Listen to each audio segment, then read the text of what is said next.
Bank menerapkan transparansi diatur dalam Surat Edaran Otoritas Jasa Keuangan atau SEOJK yang disebabkan oleh nasabah wan prestasi atau default. Ijazah Muntahiyah Bitamlik diatur dalam Fatwa DSN nomor 27. Calon nasabah melengkapi persyaratan sesuai dengan kriteria yang diperhatikan. Assalamualaikum warahmatullahi wabarakatuh. Selamat datang di channel YouTube kelas 6B. Perkenalkan, nama saya Rifki Ferdiarianto. Saya di sini sebagai host. Saya bagian dari kelompok 7 yang beranggotakan yang pertama Wibrula Bibi, yang kedua ada Karisma Nur Sawitri, yang ketiga ada Julia Larasati, dan yang keempat ada Mega Cynthia Permatasari.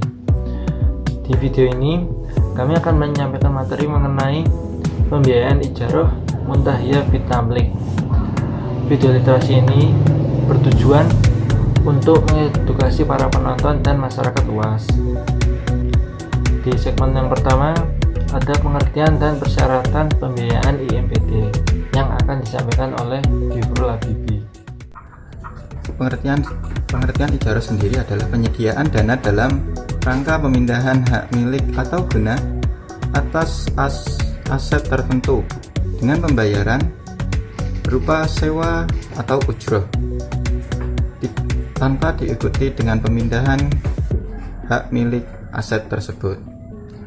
Untuk syaratnya sendiri, syarat yang pertama adalah bank sebagai selaku pemilik yang mempunyai kekuasaan atas aset tersebut. Yang kedua, barang sewa harus dapat diidentifikasi secara spesifik jelas nilai sewa dan waktunya. Yang ketiga, pembayaran sewa tidak dapat dilakukan secara piutang maupun utang.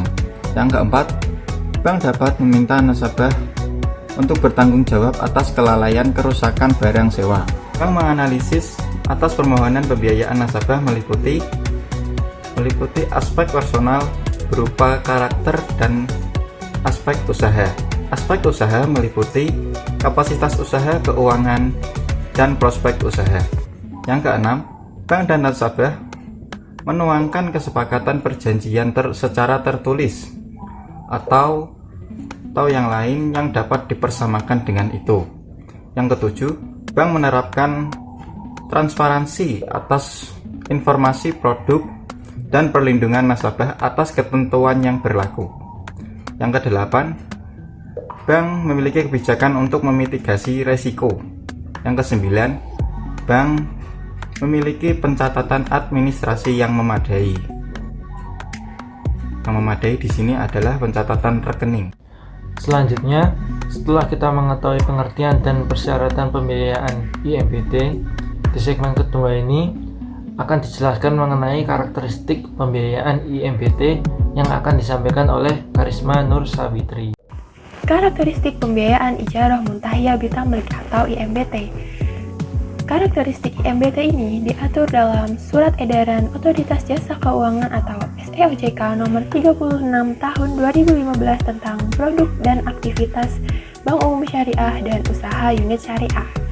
Adapun karakteristik yang pertama adalah bank dapat melakukan pembiayaan dalam mata uang rupiah ataupun valuta asing. Namun, khusus valuta asing ini hanya berlaku bagi bank yang telah mendapatkan persetujuan untuk melaksanakan kegiatan usaha dalam valuta asing. Yang kedua, bank dapat memberikan pembiayaan kepada nasabah dengan tujuan modal kerja, investasi, ataupun konsumsi.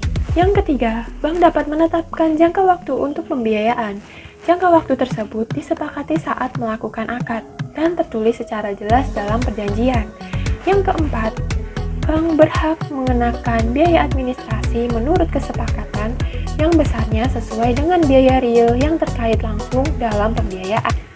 Yang kelima, bank dapat meminta pertanggungjawaban kepada nasabah atas kerusakan barang sewa yang terjadi akibat dari pelanggaran akad ataupun kelalaian nasabah tersebut.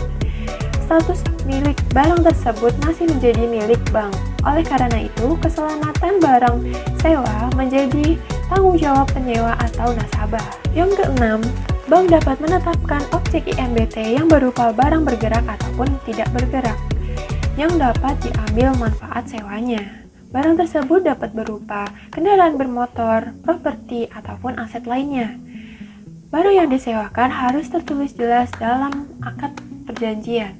Yang ketujuh, bank dapat melakukan review ujroh apabila telah memenuhi syarat-syarat. Yang pertama, terjadi perubahan periode akad. Yang kedua, terjadi indikasi yang sangat kuat bahwa apabila tidak dilakukan ujroh ini, dapat menimbulkan kerugian bagi salah satu pihak. Yang ketiga, telah disepakati oleh kedua pihak, yaitu bank dan juga nasabah. Yang kedelapan, bank meminta kepada nasabah untuk menjaga keutuhan barang sewa dan menanggung biaya pemeliharaan barang sewa tersebut sesuai dengan kesepakatan. Dan yang terakhir, bank dan nasabah membuat kesepakatan terkait cara pembayaran sewa, yaitu dengan cara angsuran ataupun sekaligus. Gimana teman-teman? Apakah kalian sudah mendapatkan gambaran tentang pembiayaan IMBT?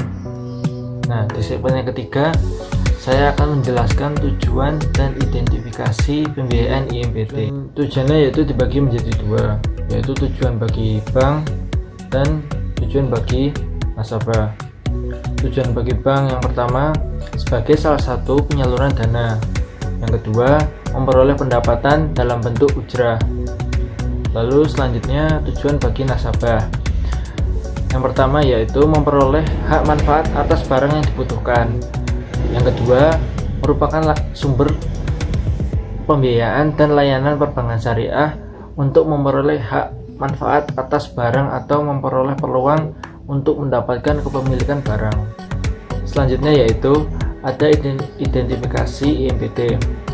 Yang pertama, bank menghadapi potensi risiko kredit atau credit risk yang disebabkan oleh nasabah wan prestasi atau default. Yang kedua, bank menghadapi potensi risiko pasar yang disebabkan oleh pergerakan nilai tukar apabila pembiayaan diberikan dalam valuta asing. Lalu yang ketiga, bank menghadapi potensi risiko operasional yang diakibatkan oleh proses internal yang kurang memadai, kegagalan proses internal, kesalahan manusia, kegagalan sistem, dan adanya kejadian eksternal yang mempengaruhi operasional bank. Selain OJK, regulasi pembiayaan IMBT juga diatur dalam Fatwa DSN MUI. Berikut ketentuan-ketentuannya yang akan dijelaskan oleh Bilal Larasati. Fatwa Ijarah Muntahiyah bin Tamlik. Ijarah Muntahiyah bin Tamlik diatur dalam Fatwa DSN nomor 27/DSN MUI _3 2002 mengenai ketentuan Ijarah Muntahiyah bin Tamlik, yaitu yang pertama, semua rukun dan akad sama dengan ijarah. Perjanjian harus disepakati ketika akad ijarah ditandatangani. Hak dan kewajiban setiap pihak harus ada dalam akad ijarah Muntahiyah bin Tamlik. Yang kedua, pihak yang melakukan ijarah Muntahiyah bin Tamlik harus menyelesaikan akad ijarah terlebih dahulu. Akad pemindahan kepemilikan, baik akad jual beli maupun pemberian, hanya dilakukan setelah akad ijarah telah selesai. Janji pemindahan kepemilikan yang disepakati di awal akad bernama wa'ad, yang hukumnya tidak mengikat. Jika ingin diselesaikan, maka harus akad ijarah telah selesai dulu. Yang ketiga, jika salah satu pihak tidak memenuhi kewajiban atau terjadi perselisihan antara kedua belah pihak, maka penyelesaian dilakukan pada Badan Arbitrasi Syariah jika setelah tidak terjadinya kesepakatan musyawarah.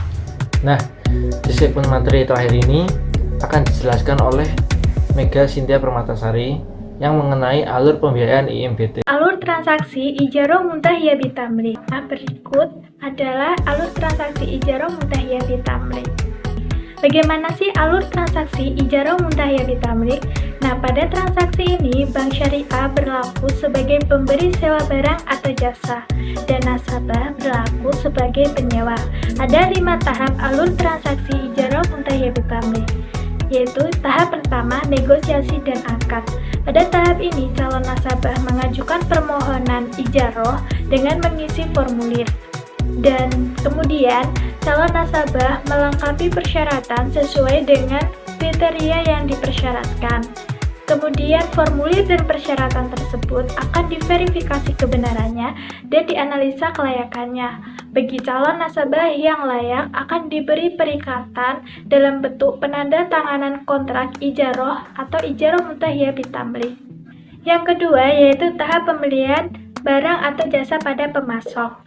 Pada tahap ini, bank syariah dan developer mengadakan perjanjian kerjasama, sehingga bank syariah dapat menyediakan fasilitas pembiayaan atau objek sewa.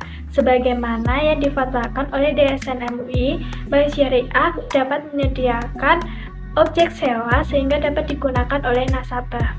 Yang ketiga yaitu tahap penggunaan objek sewa. Pada tahap ini, nasabah dapat menggunakan barang atau jasa yang disewakan sebagaimana yang disepakati dalam kontrak atau akad perjanjian. Yang keempat yaitu pembayaran fee sewa. Pada tahap ini, nasabah sebagai penyewa membayarkan fee sewa kepada bank syariah sebagaimana yang telah disepakati dalam kontrak atau akad sewa. Nah, kemudian yang terakhir ada tahap pengalian hak milik barang ijaroh pada masa akhir sewa.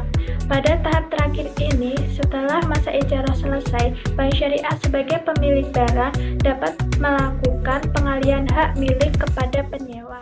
Baiklah, selesai sudah materi yang kami sampaikan. Semoga dapat bermanfaat bagi kita semua. Amin ya rabbal alamin. Terima kasih yang sudah menyaksikan video ini. Mohon maaf apabila kami ada salah kata. Kami pamit undur diri. Wassalamualaikum warahmatullahi wabarakatuh.